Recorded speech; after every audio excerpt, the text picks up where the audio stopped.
Hi friends, welcome to Rani's kitchen. నేను మీ రాణి. Friends, ఈరోజు recipe వచ్చేసి స్వీట్ రెసిపీ అండి. బ్రెడ్తో చాలా సింపుల్గా టేస్టీగా ఇంట్లో అందరికీ కూడా స్వీట్ రెసిపీ అనేది చేసి పెట్టచ్చు.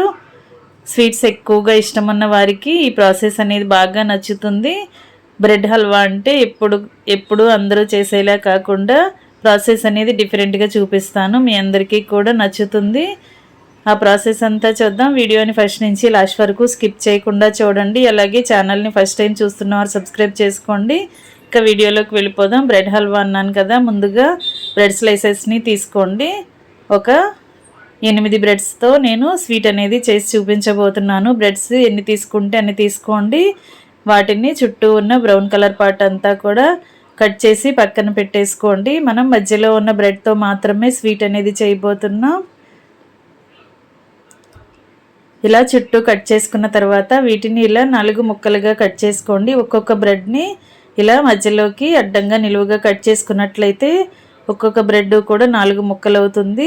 ఇలా 4 పీసెస్ అయ్యాయి కదా.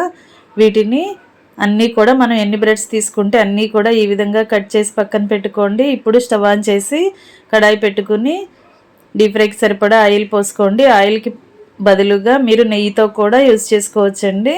నెయ్యితో కూడా వీటిని డీప్ ఫ్రై చేసుకోవచ్చు. ఇలా ఆయిల్ బాగా కాగిన తర్వాత కళాయికి పట్టినన్ని బ్రెడ్ పీసెస్ని వేసుకోండి. ఒకవైపున బాగా ఫ్రై అయిన తర్వాత వెనక వైపు కూడా ఫ్రై చేసుకోండి. ఫ్లేమ్ సిమ్లో పెట్టుకుని మాత్రమే వీటిని ఫ్రై చేయండి.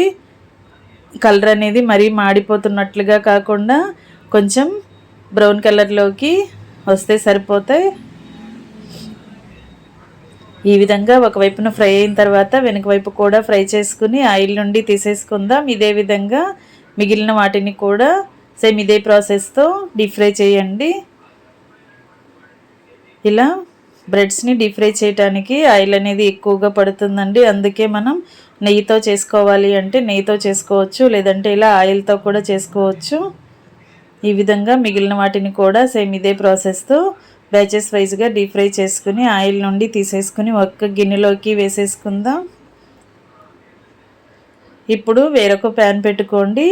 ఫ్లేమ్ మొత్తం తగ్గించి 1 టేబుల్ స్పూన్ నెయ్యి వేసుకుని డ్రై ఫ్రూట్స్ని యాడ్ చేసుకోండి. జీడిపప్పు, బాదం, కిస్మిస్ అలాంటివన్నీ కూడా ఫ్రై చేసి తీసుకుందాం.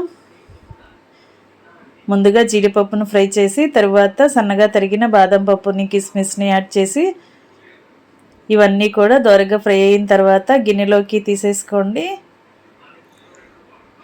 ఫ్రెండ్స్, ఛానల్ని ఫస్ట్ టైం చూస్తున్న వారు సబ్స్క్రైబ్ చేసుకుని పక్కనే ఉన్న బెల్ బటన్ క్లిక్ చేయడం మాత్రం మర్చిపోకండి. నేను పెట్టబోయే రెసిపీస్ అన్నీ డైలీ చూడండి. ఇప్పుడు డ్రై ఫ్రూట్స్ అన్నీ కూడా ఒక గిన్నెలోకి వేసుకున్నాం కదా. ఇప్పుడు 1 కప్పు నిండా పంచదార తీసుకుని వేసుకోండి. అదే కప్పుతో 2 కప్పుల వాటర్ తీసుకుని వేసుకోండి.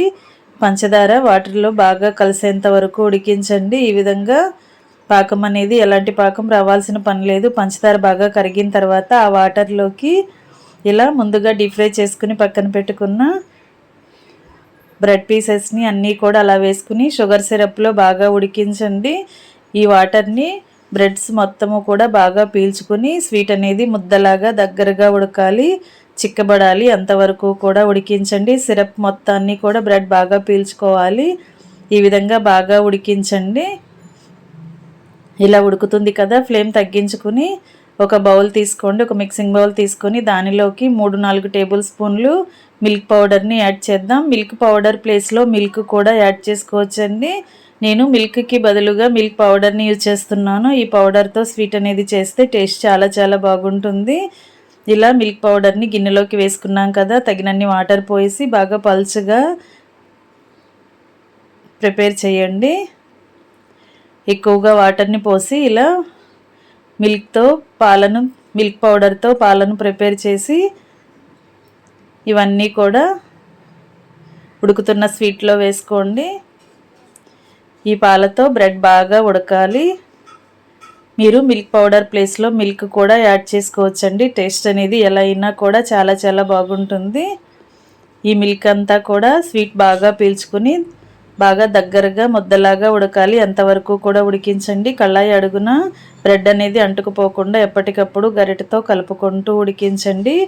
ఈ విధంగా బాగా ఉడికిన తర్వాత 2 టేబుల్ స్పూన్లు నెయ్యిని యాడ్ చేసుకోండి. ఇప్పుడు ముందుగా మనం నేతిలో ఫ్రై చేసి పెట్టుకున్న డ్రై ఫ్రూట్స్ని యాడ్ చేసుకుని 1 టేబుల్ స్పూన్ యాలకుల పొడి కూడా యాడ్ చేసుకుని ఇవన్నీ కూడా స్వీట్లో కలిసేంత వరకు బాగా కలుపుకుంటూ ఉడికించండి. ఫ్లేమ్ మొత్తం తగ్గించుకుని బాగా ఉడికించినట్లయితే స్వీట్ అంతా కూడా దగ్గరగా ఉడుకుతుంది. ఇలా ఉడికిన తర్వాత నెయ్యి అనేది సపరేట్ అవుతూ ఉంటుంది. ఈ విధంగా ఉడికిన తర్వాత వెంటనే స్టవ్ ఆఫ్ చేసుకోండి. స్వీట్ అనేది ఇలా పలుచగా రావాలి, మరీ పలుచగా కాకుండా మరీ ముద్దలాగా కాకుండా ఈ విధంగా ఉడికించండి. ఇంకా రెడీ అయిపోయిందండి. స్టవ్ ఆఫ్ చేసుకుని సర్వింగ్ బౌల్లోకి తీసుకోవటమే. చాలా చాలా టేస్టీగా ఉండి బ్రెడ్ హల్వా రెడీ అయిపోయింది. మీ అందరికీ కూడా ఈ రెసిపీ బాగా నచ్చుతుంది. ఒకసారి ట్రై చేసి చూడండి. ఎప్పుడు చేసుకునే ప్రాసెస్తో కాకుండా ఒకసారి ఇలా మిల్క్ పౌడర్తో కుక్ చేసి చూడండి. టేస్ట్ చాలా చాలా బాగా వస్తుంది.